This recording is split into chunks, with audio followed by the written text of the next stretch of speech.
ល្អឥតខ្ចោះដូចដើមដែររឿងនេះមិនអាចទៅរួចទៅនេះពិតជាក្បាច់បញ្ចូលធានឆាងដែលបាត់បង់រាប់រយឆ្នាំមែនខ្ញុំលូឆាងសឹងសូមក្រាបថ្វាយបង្គំអង្វរគ្រូពេទ្យទេវតាព្រមទទួលខ្ញុំជាសិស្សផងចុះលោកមិនសមនឹងធ្វើជាសិស្សខ្ញុំទេទោះត្រូវលះបង់អ្វីគ្រប់យ៉ាងក៏ខ្ញុំព្រមដែរសូមតែបានរៀនចំណេះបន្តិចបន្តួចពីលោកគ្រូខ្ញុំប្រាប់ហើយតើថាលោកមិនសមទេលោកគ្រូពេទ្យទេវតាមកពីខ្ញុំគ្រប់គ្រងមនុស្សមិនបានល្អធ្វើឲ្យលោកត្រូវទាស់ចិត្តហើយបើភិនភាគរបស់ខ្ញុំធ្លាយចេញទៅក្រៅតែបន្តិចមន្ទីរពេទ្យឯកជនជាងហើយនេះនឹងត្រូវរលាយបាត់ពីលោកនេះហ្មងបាទខ្ញុំសូមស្បត់ថានឹងមិនទម្លាយរឿងលោកគ្រូពេទ្យទេវតាដាច់ខាតខ្ញុំក៏សូមស្បោះដែរ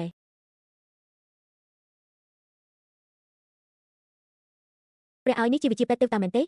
មនុស្សស្លាប់ទៅហើយក៏អាចរស់វិញបានដែរខ្ញុំបានឃើញអភូតហេតុតបភ្នែកហើយតើបុរសម្នាក់នេះជាអ្នកណាឲ្យប្រកាសទៅមនុស្សជាង4លានអ្នកបានឃើញរឿងនេះហើយយាយណានការពិតអាចកំបាំងរបស់បងត្រូវបានមនុស្សពេញពិភពលោកដឹងអស់ហើយបងសុកចិត្តលាក់បាំងរឿងរ៉ាវជាច្រើនដើម្បីអូនតែអូនបែរជាមកលួចមើលអាចកំបាំងរបស់បងទៅវិញអូនសុំទោសណាយាយណានមិនកើតទេ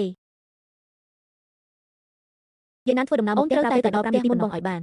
ហាមឲ្យបងដឹងថាអូនមិននៅផ្ទះដាច់ខាតមិនអាចឲ្យដឹងឡើយលោកគ្រូលូតើគ្រូពេទ្យទេវតាម្នាក់នេះជាកំពុងមនុស្សមកពីណាអញ្ចេះទាំងអាចប្រោះមនុស្សស្លាប់ឲ្យរស់ឡើងវិញទាំងមានកម្លាំងផ្ទៃក្នុងដ៏ខ្លាំងក្លាមនុស្សគំរមានបែបនេះទោះទៅដល់ទីណាក៏មានគេគោរពបូជាដែរខ្ញុំចប់បណ្ដោយហើយសល់តែ10នាទីទៀតទេត្រូវតែតន់យាយណានចាំអូនផងណាត្រូវតែចាំអូនណាសល់តែ5នាទីទៀតទេ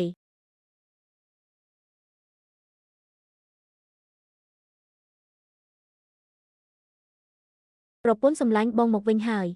ថ្ងៃនេះបងលេងហ្គេមចាញ់ទៀតហើយម្នាក់ជឿថាបងលេងអន់ណាស់ហាមិនអីទេប្តីសម្លាញ់ប្តីរបស់អូនពូកែជាងគេតើមើលនាគបងទិញត្រីដែលអូនចូលចិត្តញ៉ាំបំផុតមកផ្ញើអូននឹងណាចាអញ្ចឹងចាំអូនធ្វើឲ្យញ៉ាំណាមិនបាច់ទេចាំបងលាងបន្លែខ្លួនឯងអូនទៅសម្រាកទៅណាយាយណាននៅខាងក្រៅបងជាគ្រូពេទ្យទេវតាជាកំពូលគ្រូក្បាច់គុណតែពេលមកដល់ផ្ទះបែរជាធ្វើខ្លួនបែបនេះទៅវិញបងសុកចិត្តលាក់បាំងភាពអស្ចារ្យទាំងអស់គឺដើម្បីអូនមែនទេម៉ាក់របស់ណូណូស្រាប់តែជាសះស្បើយពីជំងឺថ្ងៃនឹងតើបងមែនណាហាល្អណាស់អញ្ចឹងបងប្រាប់ហើយតើធ្វើល្អពិតជាបានល្អមែនចាធ្វើល្អពិតជាបានល្អមែន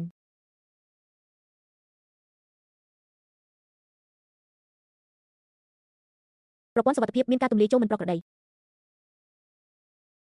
មិនថាបងជាអ្នកណាឬមានអាចកំបាំងច្រើនប៉ុណ្ណាបងនៅតែជាយាយណានរបស់អូនដដែលអូនមិនឲ្យអ្នកណាមកធ្វើបាបបងដាច់ខាតខ្ញុំយល់ពីការបារម្ភរបស់លោកតែយាយណានគាត់គ្រាន់តែចង់រស់នៅដូចមនុស្សធម្មតាប៉ុណ្ណោះតើវាខុសដែរអីខ្ញុំធានាថានឹងជួយវាបកព័ត៌មានក្នុងការ live ផ្ទាល់មិនឲ្យធ្លាយការសម្ងាត់ដាច់ខាតសូមលោកមេត្តាផ្ដល់ឱកាសឲ្យគាត់បានរស់នៅដោយសុខសាន្តផងចុះត្រូវតែជោគជ័យ